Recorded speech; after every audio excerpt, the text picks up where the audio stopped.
আসসালামু আলাইকুম আরহামতুল্লাহি ওয়াবারাকাতুহ। আলহামদুলিল্লাহ। সম্মানিত দিনী ভাই ও বোনেরা, আজ আমি আপনাদেরকে শিখাতে চাই সূরাতুল ফাতিহার মাধ্যমে কিভাবে ভালোবাসার মানুষকে বশ করবেন। আবারও বলছি, আজকের আলোচনার বিষয়বস্তু হচ্ছে কিভাবে সূরাতুল ফাতিহার মাধ্যমে খুব সহজেই আমরা ভালোবাসার মানুষ অথবা স্বামী স্ত্রী মহব্বতের মানুষকে বশ করতে পারি অথবা করব। বিস্তারিত জানার জন্য আর এই দামি আমলটা শিখে রাখার জন্য সম্পূর্ণ ভিডিওটি দেখার অনুরোধ থাকবে। আর প্রতিদিন ইসলামিক নতুন নতুন ভিডিও সবার আগে দেখতে আপনার পর্যন্ত পৌঁছাতে আমাদের এই ছোট্ট চ্যানেলটি সাবস্ক্রাইব করার অনুরোধ থাকবে। সম্মানিত দিনী ভাই ও বোনেরা, যারা এই আমলটা করতে চান, আমলের মাধ্যমে কাজ করতে চান, তারা অবশ্যই ভিডিওতে লাইক করবেন, কমেন্টস করবেন। চ্যানেলে নতুন দর্শক হয়ে থাকলে অবশ্যই চ্যানেলটি সাবস্ক্রাইব করে অনুমতি নিয়ে আমলটা করার চেষ্টা করবেন।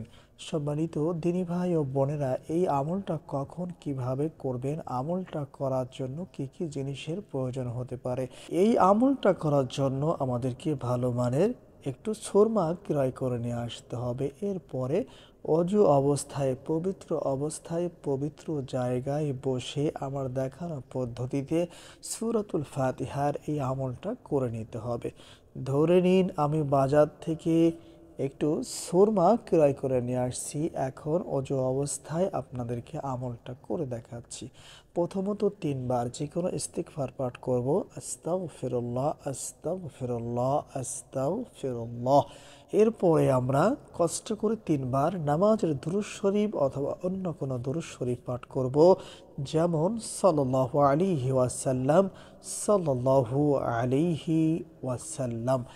এরপরে কষ্ট করে আমার দেখানো পদ্ধতিতে সূরাতুল ফাতিহা পড়া শুরু করতে হবে, যেমন বিসমিল্লাহির রহমানির রহিম, আলহামদুলিল্লাহি রাব্বিল আলামিন, আর রহমানির রহিম, মালিকি ইয়াউমিদ্দিন, ইয়াকা না'বুদু ওয়া ইয়াকা নাস্তাঈন, ইহদিনাস সিরাতাল মুস্তাকিম, সিরাতাল লাযীনা আন'আমতা আলাইহিম গায়রিল মাগদুবি আলাইহিম ওয়ালাদ-দাল্লিন।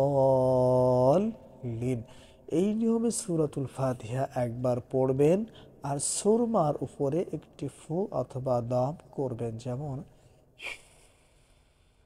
এই নিয়মে বিসমিল্লাহ সহ সূরাতুল ফাতিহা পাঠ করতে হবে 21 বার আর সুরমার উপরে 21টি ফু অথবা দম করতে হবে। সম্মানিত দিনী ভাই ও বোনেরা, সূরাতুল ফাতিহা এমন একটি সূরা যেই সূরার মধ্যে আল্লাহ সুবহানাহু ওয়া তাআলা সকল রোগের ঔষধ রেখে দিয়েছেন এবং সকল সমস্যার সমাধানও রেখে দিয়েছেন। সুবহানাল্লাহ। এজন্য একীন ও বিশ্বাসের সাথে আপনারা যদি এই আমলটা সঠিকভাবে করতে পারেন, আশা করি ইনশা আল্লাহ আপনাদের নেক উদ্দেশ্য হাসিল হবে ইনশা আল্লাহ। সম্মানিত দিনী ভাই ও বোনেরা, এখানে একটা জিনিস আমি গোপন করে নিয়েছি। সেই কথাটি হচ্ছে, আপনারা যখন সূরাতুল ফাতিহা পড়বেন, পড়া শেষ হলে যখন ওই সুরমার উপরে ফু দিবেন অথবা দম করবেন, তখন যেই ব্যক্তির জন্য, যাকে বশ করার জন্য, স্বামী যদি তার স্ত্রীকে বশ করতে চায়, তাহলে স্ত্রীর নাম, স্ত্রীর মায়ের নাম উল্লেখ করে তারপরে সুরমার উপরে ফু দিতে হবে।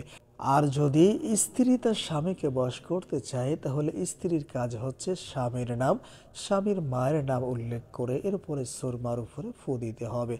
আর কোনো ব্যক্তি যদি তার মহাব্বতের মানুষ অথবা ভালোবাসার মানুষকে বিবাহ করার জন্য এই আমলটা করতে চায় অথবা বশ করতে চায়, তাহলে তার কাজ হচ্ছে সে যখন এই সুরমার উপরে ফু দিবে অথবা দম করবে, তখন তার সেই মহাব্বতের ভালোবাসার মানুষের নাম এবং তার মায়ের নাম উল্লেখ করে এরপরে সুরমার উপরে ফু দিতে হবে।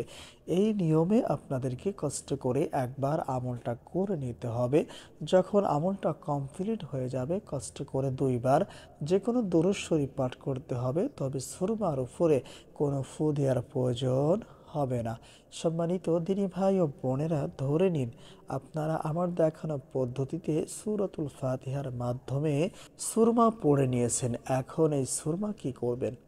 ধরে নিন যে স্ত্রী তার স্বামীকে বশ করার জন্য, স্বামীর মহব্বত পাওয়ার জন্য, ভালোবাসা পাওয়ার জন্য এই আমলটা করেছেন।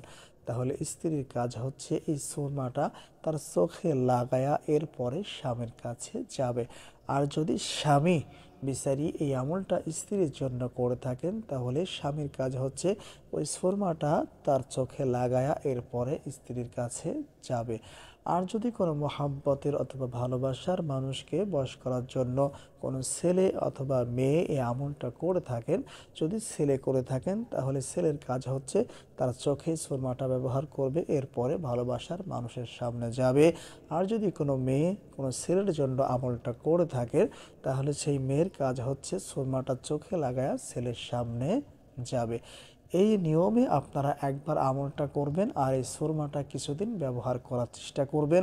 আশা করি ইনশাআল্লাহ আপনাদের যদি মনের নিয়ত ঠিক থেকে থাকে, আপনাদের মনের মাকসাদ যদি কারো ক্ষতি করার ইচ্ছা না থাকে, কারো সতীত্ব নষ্ট করার ইচ্ছা না থাকে, আশা করি ইনশাআল্লাহ আপনাদের মনের নেক ইচ্ছা, আশা, বাসনা পূরণ হবে ইনশাআল্লাহ।